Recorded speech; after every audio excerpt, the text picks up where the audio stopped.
लेकर किसी भी वृक्ष का बड़ा सा पत्ता लेते थे और उसके ऊपर लिख के भेजते थे।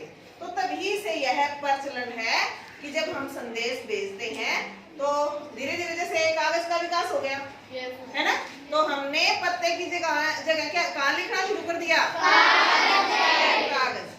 ठीक है, तो वहीं से पत्र लेखन का प्रचलन हो गया। ठीक है, जो पत्र लेखन होता है बेटा वो हम दो तरह से करते हैं, दो प्रकार का होता है। एक होता है औपचारिक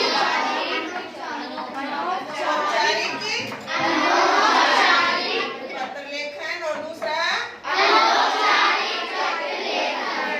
अनौपचारिक।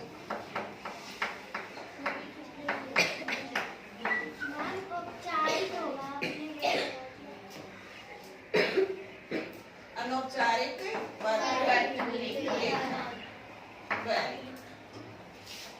अब देखो औपचारिक क्या होता है और अनौपचारिक पत्र कौन से होते हैं। औपचारिक होता है जहां पर हमें फॉर्मेलिटीज करनी होती हैं। जैसे आप स्कूल आते हो लेकिन एक दिन आपकी तबीयत खराब है और आप स्कूल नहीं आ सकते, तो आप क्या करते हो, एप्लीकेशन लिखते हो। तो वहां जिसको भी पत्र लिखते किसको हो आप,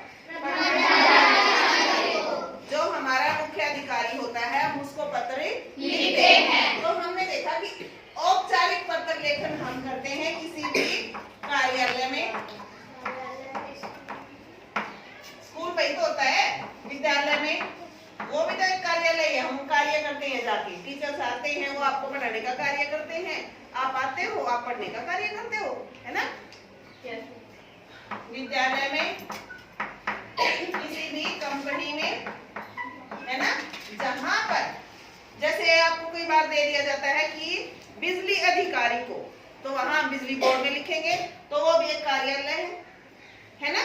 तो जहां हम किसी भी कार्यालय में, किसी विद्यालय में, किसी कंपनी में, चाहे वो किसी भी तरह का है, जहां हम इस पत्र लिखते हैं तो वो पत्र कौन से कहलाते हैं,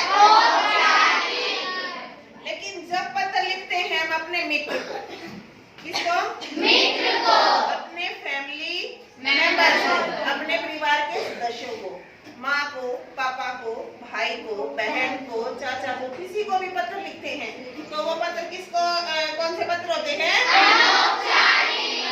अनौपचारिक का मतलब है उनमें फॉर्मेलिटीज की आवश्यकता नहीं होती। तो ये किसको लिखे जाते हैं, संबंधियों को और मित्रों को, है ना। पिता, आपके चाचा ने आपके जन्मदिन पर एक सुंदर सी घड़ी दी है, तो आप एक पत्र लिखेंगे, उनको धन्यवाद पत्र लिखेंगे, तो कौन सा पत्र हो जाएगा, अनौपचारिक। और यहाँ अगर आपको स्कूल से छुट्टी लेनी है तो पत्र आप किसको लिखते हो, कौन सा पत्र हो जाएगा, आगे समझ में। मैंने कहा कि आपके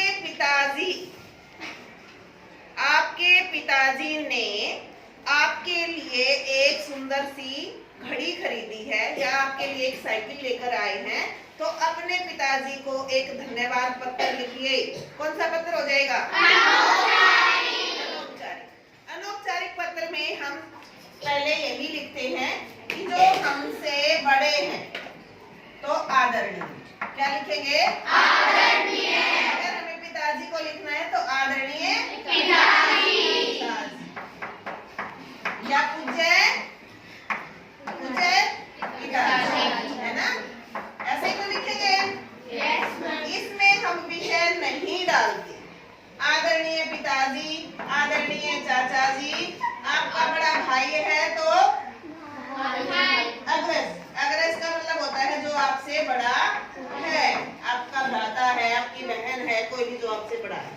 ठीक है, और यहाँ हम उस अधिकारी को लिखते हैं, जैसे स्कूल में लिखोगे तो प्रधानाचार्य, जल बोर्ड में लिखते हो तो मुख्य जल बोर्ड अधिकारी, बिजली बोर्ड में लिखते हो तो उसको इंडिकेट करोगे। ठीक है, तो इसमें जब हम लिखते हैं तो हम विषय जरूर लिखते हैं कि जिस टॉपिक के ऊपर हमें लिखना होता है वहां हम वो विषय लिखते हैं। ठीक है, इसमें विषय नहीं लिखते क्योंकि ये हमारा हमारा पत्र अनौपचारिक है।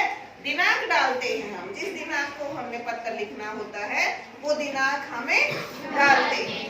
लेकिन यहाँ विषय जरूरी होता है अनौपचारिक पत्र में, है ना। जब आप छुट्टी के लिए पत्र लिखते हो तो आप लिखते हो ना कि 2 दिन के अवकाश के हेतु पत्र। विषय डालते हैं तो विषय देखते ही हमें पता चल जाता है कि बच्चे ने या किसी ने कोई पत्र लिखा है तो वो क्यों लिखा है। समझ में आ गया? अब आपको एग्जाम्पल दिए जाएंगे, आप उनको सोल्व करोगे। ठीक है, धन्यवाद बच्चों।